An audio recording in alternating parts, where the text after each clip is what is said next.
আগে ভালো ছিলাম আমরা অনেক, দুই মুঠো ভাত নিয়ে সংসার করে দুধ ভাতে খাইতাম। এখন দুধ ভাত কেন, এখন ওনারে থাকতে হবে বউ বাচ্চাকে নিয়ে। তা যদি ইনকাম না করতে পেটে মানুষের খুন করবো।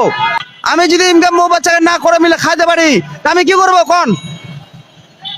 আমি কি করব? আমাকে তো ভাত দিতে হবে, পেটে ভাত দিতে হবে, পানি দিতে হবে, চা খাইতে হবে, সিগারেট খাইতে হবে। আমি কি করব? আগে রিক্সা চালাইতাম, 1000-1200 করে ইনকাম করতাম।